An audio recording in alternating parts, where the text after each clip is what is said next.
Hello everyone, সকলোকে জনাইছো মোৰ চেনেললৈ স্বাগতম আৰু আজি মই আপোনালোকলৈ লৈ আহিছো নতুন এটা ৰেচিপি ভিডিও আৰু এই ভিডিওটোত মই কি চিঙি আছো আপোনালোকে ধৰিব পাৰিছেনে এইটোৰ নাম হৈছে হাতিভেকুৰি যোনটো আজি বনাম কিন্তু ভেকুৰি বুলি কৈলে সকলোৱে চাগে ভাবিছে তিতা হ'ব কেনেকুৱা হ'ব খাবলে কিন্তু আপোনালোকে চাই থাকক তিতাও নহয় আৰু খাবলৈও সোৱাদ হ'ব গতিকে বলক আজি ভিডিওটো ষ্টাৰ্ট কৰো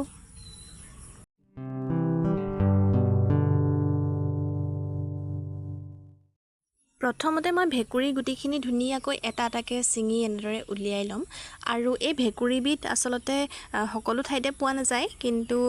জেগাই জেগাই আছে বহুত মানুহে চিনি নাপায় কিন্তু আমি এনেকৈ খাওঁ আপোনালোকে কেনেকৈ খায় জনাবচোন কমেন্টত তেতিয়া আপোনালোকৰ দৰে ময়ো বনাবলৈ চেষ্টা কৰিম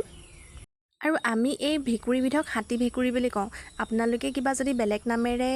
চিনি পায় তেতিয়াহলে হেতুও জনাব কমেন্টত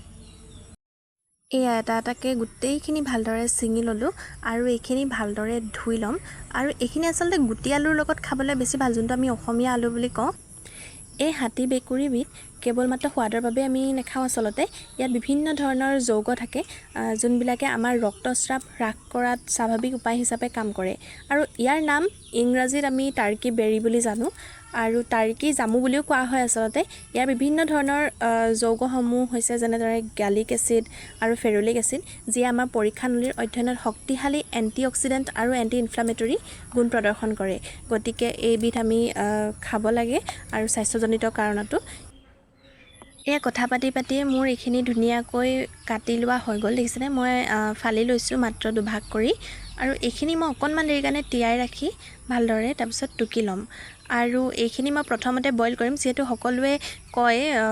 তিতা লাগিব পাৰে বুলি অকনমান হেহে আৰু তিতা সকলোৱে ভাল নাপায় কিন্তু এইখিনি ইমানো তিতা নহয় যিমান সকলোৱে ভাবে আৰু হেহে মই ইয়াত গুটিখিনি বইল কৰি লৈছো অকনমান আগতীয়াকৈ আৰু বইল কৰি ললে ইয়াৰ যোনখিনি অকনমান তিতা থাকে সেইখিনি হয়তো গুছি যাব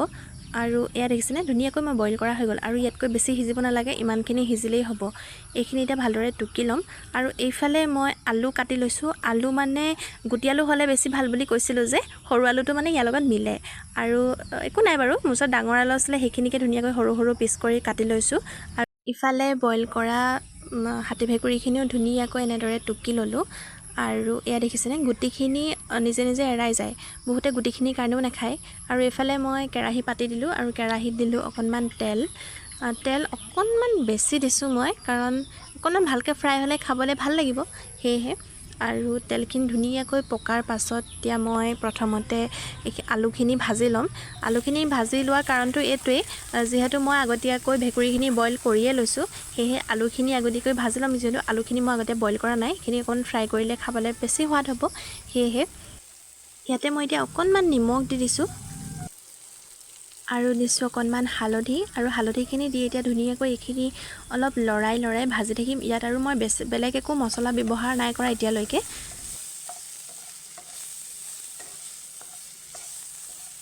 অলপ দেৰি ভজাৰ পাছত এতিয়া মই ইয়াতে জলকীয়া 4টা দি দিছো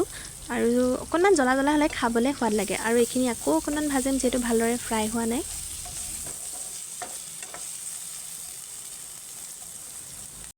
এয়া আলুখিনি ধুনিয়াকৈ ফ্ৰাই হৈ গ'ল আৰু ফ্ৰাই হৈ যোৱাৰ পাছত এতিয়া যে সেইখিনি ভেকুৰিখিনি ধুনিয়াকৈ টুকি ৰাখিছিলো পানীৰ পৰা সেইখিনি মই ইয়াতে দি দিম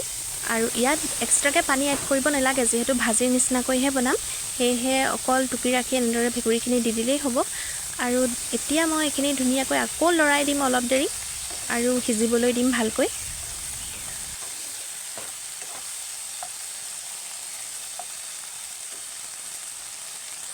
অলপ সময় হিজাৰ পাছত এতিয়া মই ইয়াতে গোটা জিৰা অকনমান দি দিছো আপোনালোকে গুৰিটো দিব পাৰে আৰু লগতে ইয়া দালচিনি আৰু জিৰা গুৰি অকনমান দি দিছো আৰু লগতে এতিয়া মই ইয়াৰ ওপৰতে দি দিম কেঁচা পিয়াজ অকনমান এনেদৰে পিয়াজ দিলে মই খাই খুব ভাল পাওঁ হেহে আৰু এইখিনি ধুনিয়াকৈ ভাজি এতিয়া মই আকৌ অলপ দেৰি সিজিবলৈ ৰাখি দিম ফাইনালি আমাৰ ৰেচিপি ৰেডি হৈ গ'ল আৰু এইখিনি ৰেডি কৰাৰ পাছত ধুনিয়াকৈ খাবলৈ যেতিয়া বহিলো হসাকৈ অকনমানো তিতা নাপালো আপোনালোকেও যদি আগতে নাই খোৱা তেতিয়াহলে এবাৰ ট্ৰাই কৰি চাবচোন আৰু কেনে পালে মোক জনাব গতিকে আজিৰ ভিডিওটো ইমানেই আছিল পুনৰবাৰ নতুন এটা ৰেচিপিৰ সৈতে আকৌ আপোনালোকক লগ পাম আজিলৈ আহো বাই গাইস